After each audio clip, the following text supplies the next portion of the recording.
What's going on, guys? Welcome back to Nacho Wrestling. And as of January 4th, 2026, Wrestle Kingdom 20 is in the books. And I know what you guys are thinking. Nacho covering Wrestle Kingdom? Nacho talking about New Japan in a solo video? Unheard of. But I know. I don't really talk about New Japan that much, but I had to. Because after seeing the results, after seeing what happened at New Year's Dash the next day, I figured now is a better time than never to say that we are so back. Not only was Wrestle Kingdom 20 the final resting place for Hiroshi Tanahashi and his last match against Kazuchika Okada, but we also saw Yota Tsuji beat Konosuke Takeshita for the IWGP World Heavyweight title. More importantly, at New Year's Dash the next night, what did Yota go and do? He brought out the big gold IWGP V4 Heavyweight title, which for anyone that doesn't know, the IWGP Heavyweight title was merged with the IWGP Intercontinental title to create the IWGP World Heavyweight title in around 2018-2019 and produced whatever this is. An amalgamation of the Divas title and Cody Rhodes' neck tattoo, the IWGP World Heavyweight title, or V5 as some people called it, was never going to be the best thing on the planet, especially since the Intercontinental title, with what Hiroshi Tanahashi had done with it, and more importantly, with what Tetsuya Naito did with it as well, throwing it around and treating it like a piece of trash. It was never going to live up to what those two titles were, so it was a breath of fresh air to see the current and new global champion in Yota Tsuji bring back the heavyweight title V4, a belt that a lot of people love.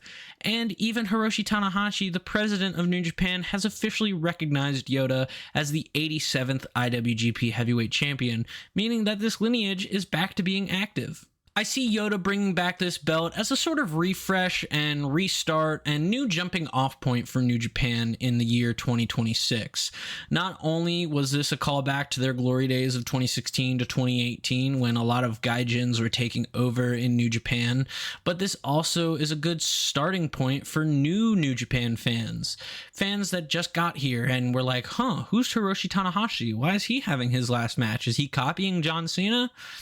No, my friends, he's not copying John Cena. In fact, he's doing what John Cena did, but better. On top of all of this, we also had Shingo Takagi announcing that him, Bullet Club War Dogs, and other unaffiliated members of the New Japan roster were going to be creating their new faction called Unbound Company, or Unbound Co. for short, which seemingly means that in the year 2026, New Japan's Pro Wrestling's favorite faction and most popular faction to date in Bullet Club is officially dead. Even though that one annoying British commentator did say that apparently, no, Bullet Club is not dead.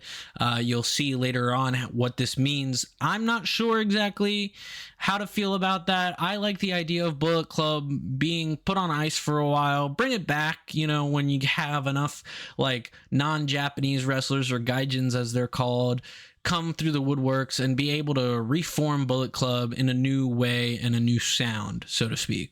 Like I said, I think Wrestle Kingdom 20 was a really fun launching off point for New Japan fans, and it's part of my New Year's resolutions, the several that I have, to watch New Japan a little more, to try and keep up with it a little more, and maybe talk about it here on the channel a little more if that's something that interests you guys, because I love New Japan. New Japan has gave way to some of my favorite wrestlers of all time: Kenny Omega, Kazuchika Okada, Hiroshi Tanahashi's up there, Tetsuya Naito's up there, Hiromu Takahashi's up there.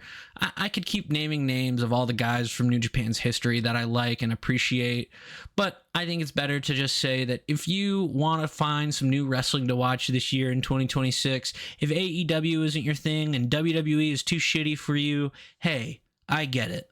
There's something right over there, and you just got to stay up till 3 o'clock in the morning to watch it. No big deal, right? So let me know what you guys thought about New Japan's Wrestle Kingdom 20 down in the comments below. And what do you think about the IWGP V4 Heavyweight title coming back? Is it one of the best titles in pro wrestling, or is it overrated? Let me know down in the comments below. Be sure to like, comment, subscribe, hit the bell to stay up to date on all things Nacho Wrestling, and I will see you guys next time.